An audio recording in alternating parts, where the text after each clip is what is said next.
बिस्मिल्लाहिर्रहमानिर्रहीम।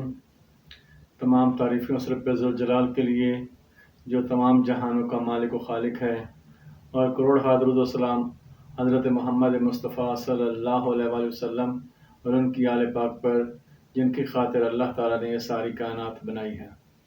अल्लाहुम्मा सल्लि अला मुहम्मद व आले मुहम्मद। अस्सलाम वालेकुम व्यूअर्स, कैसे हैं आप सब दोस्त।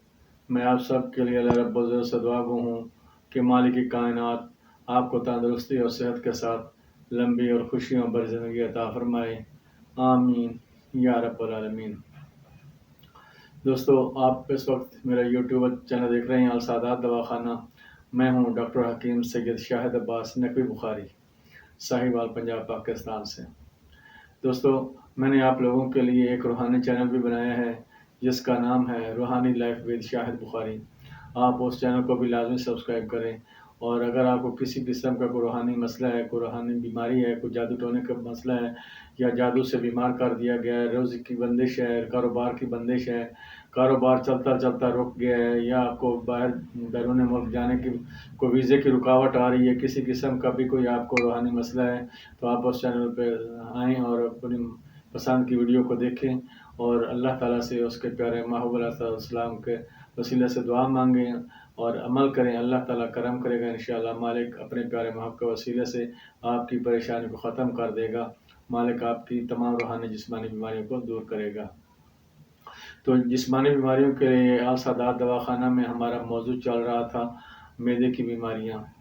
और मैदे की बीमारियों में आंतों की बीमारियों का जिक्र कर रहे थे, और आंतों की बीमारियों में मज़ीद आगे कब्ज़ का जिक्र कर रहे थे। कब्ज़ क्या होती है?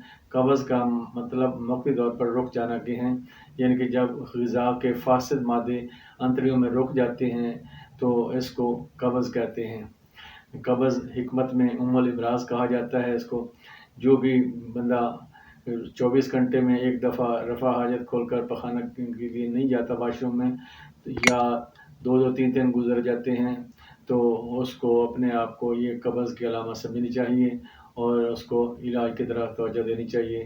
तकरीबन आजकल जो परेशानियां हैं लोगों को, इसकी वजह से 95% तक तकरीबन लोगों को कब्ज़ का मर्ज़ है, लेकिन लोग लापरवाही करते हैं और इससे आगे मज़ीद अमराज़ जन्म लेते हैं। हिकमत में चूँकि इसको उम्मुल अमराज़ कहा गया है, तो ये सारी मर्ज़ों की माँ है, सारी मर्ज़ें इससे आगे जन्म लेती हैं।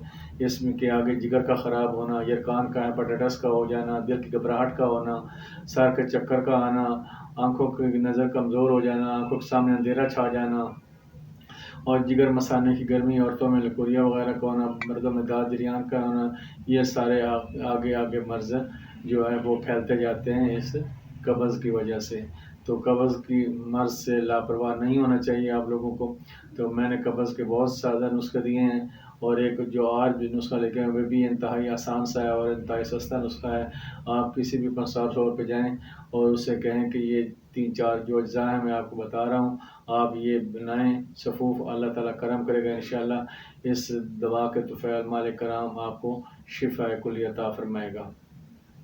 तो दोस्तों, अज़्ज़ा नोट कर लें। सौंफ 50 ग्राम, अजवाइन 50 ग्राम, धनिया 50 ग्राम, जंगली पुदीना 100 ग्राम, और इसके साथ सना मक्की 120 ग्राम। ये तमाम अज्जा जो है इसमें से थोड़ी सी एहतियात करनी है सना मक्की के बारे में।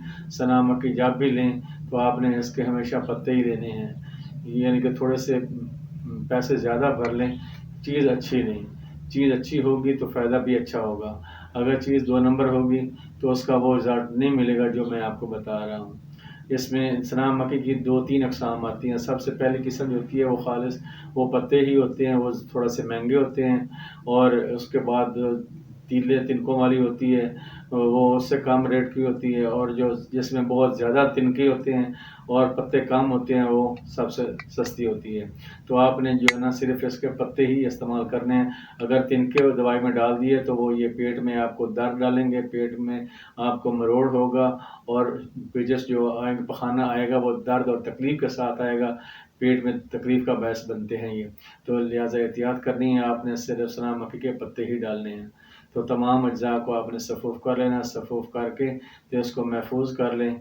जब भी खाना खाना से आधा घंटा बाद 1 چمچ چھوٹا چائے والا جو ہے وہ چمچ آپ نے اس کو صبح دوپہر شام میں استعمال کرنا ہے۔ اللہ تعالیٰ کرم کرے گا۔ اس کے ساتھ ہی جیسے جیسے آپ غذا استعمال کرتے جائیں گے، یہ دوائی بھی استعمال کرتے جائیں تو انشاءاللہ آپ کا معدہ بالکل ٹھیک ہو جائے گا، کیونکہ جو رکاوٹ ہے قبض کی، جو فاسد مادے رک جاتے ہیں وہ انشاءاللہ اخراج ہونا شروع ہو جائے گا، اور آپ کے تمام امراض تقریباً جو اس سے قبض سے آگے پھیلتے ہیں ان میں رکاوٹ ہوگی، ان میں بھی وہ آپ کو بیماری کے مدافعت جو ہوگی انشاءاللہ اس کے میں مدد ملے گی۔ تو اس وجہ سے آپ جو ہے نا قبض کا لازمی علاج کریں، قبض کی وجہ سے آپ لاپرواہی نہ کریں۔ تو اگر قبض کی لاپرواہی کریں گے تو آگے مزید اس سے بیماریاں پھیلیں گی۔ تو اپنے آپ کو صحت مند اور تندرست رکھنے کے لیے السعادات دواخانہ کو لازمی سبسکرائب کریں اور اپنی زندگی خوشگوار گزاریں۔ آپ میرے حق میں دعا کریں کہ اللہ تعالی ہم سے راضی ہو، کیونکہ میں اللہ تعالیٰ کی رضا کی خاطر یہ اپنا خاندانی علم آپ تک پہنچا رہا ہوں، صدقہ جاریہ سمجھ کر ثواب کی نیت سے۔ کل من علیہ فان، ہر چیز نے فنا ہو جانا ہے، تو اللہ تعالیٰ کا نام ہی باقی رہے گا۔